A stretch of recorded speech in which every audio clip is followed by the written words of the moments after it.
जिंदगी और मौत का चुनाव है और मैं मरने से नहीं डरता और ना ही किसी को मारने से मैं डरता हूं। सोच समझकर कोई भी भाई गद्दारी करना, क्योंकि मेरे दुश्मनी बहुत महंगी पड़ेगी। अब ये चुनाव में तेलंगाना की जनता के आशीर्वाद से अगर भारतीय जनता पार्टी की गवर्नमेंट तेलंगाना में अगर बन गई तो ये ओवैसी किसके पैर पकड़ेंगे? किसके पैर पकड़ेंगे? ये चूहों को हम पैर पकड़ने नहीं देंगे, इन गद्दारों को तो हम देश के बाहर निकालेंगे। ये बात ध्यान रखना। क्यों? क्योंकि जो आतंकवादी का सपोर्ट करता है, ऐसे आतंकवादियों से हम दोस्ती नहीं, इन आतंकवादियों को तो 72 हूरों के पास हम पहुंचाते हैं। इस चुनाव में हिंदुओं की पोलिंग बढ़नी चाहिए। इस चुनाव में पिछले बार के अगर 2 चुनावों में भी हम देखेंगे तो हमारी वोट परसेंटेज बहुत कम है, क्योंकि हमारे जो वोटर है वो सोचते हैं कि भाई कैसा भी बीजेपी जीत जाएगी, हम क्यों जाकर लाइन में ठहरेंगे, हम क्यों जाकर धूप में खड़े रहेंगे।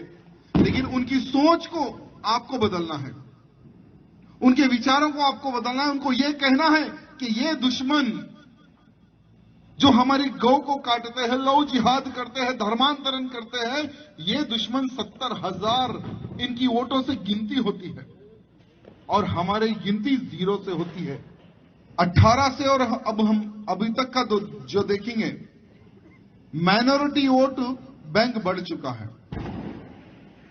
15,000 से 17,000 बोकसिंग वोटों को बढ़ाया गया है गोशामेल विधानसभा में, क्योंकि इन्होंने कैलकुलेशन किया 18 के चुनाव का कि 18 में माइनॉरिटी वोट 2 जगह बटा, इसलिए नुकसान हुआ, इसलिए अब माइनॉरिटी को 1 साइड गिराना है और गोशामेल में जो हरा झंडा है उसको लहराना है। उनका ये टारगेट है।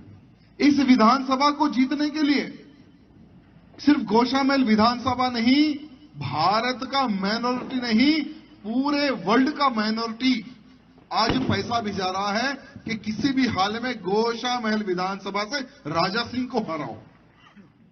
जब मैं जेल में था तो बहुत सारे पुराने शहर में लोग कहते थे कि हम सर कलम करेंगे, बेटा हमारी बकरे की गर्दन नहीं है हमारी, जो हमारी गर्दन तक तुम्हारी छुरी आ जाए।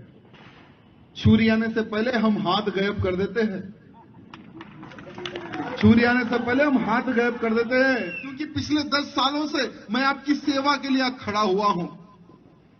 जिहादियों के बीच में एक चट्टान की तरह मैं आपकी रक्षा के लिए और आपकी सेवा के लिए मैं खड़ा हुआ हूं। तो ये चुनाव में भी हमने पूरी पकड़बंद करके रखी है वहां पर कि कौन कहां से किधर फोन कर रहा है, कौन नेताजी नगर से बाहर जा रहा है, कौन जामबाग से किस गली से किस घर में जा रहा है, कौन किस होटल में बैठ रहा है।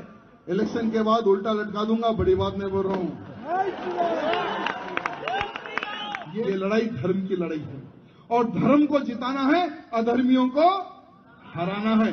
ये बात ध्यान रखना। किस होटल में बैठ रहा है, इलेक्शन के बाद उल्टा लटका दूंगा, बड़ी बात नहीं बोल रहा हूं। ये चुनाव मेरी जिंदगी और मौत का चुनाव है और मैं मरने से नहीं डरता और ना ही किसी को मारने से मैं डरता हूं। सोच समझकर कोई भी भाई गद्दारी करना, क्योंकि मेरे दुश्मनी बहुत महंगी पड़ेगी। जब मैं दुश्मन को नहीं छोड़ सकता हूं तो मैं अपने लोगों को छोड़ सकता हूं क्या?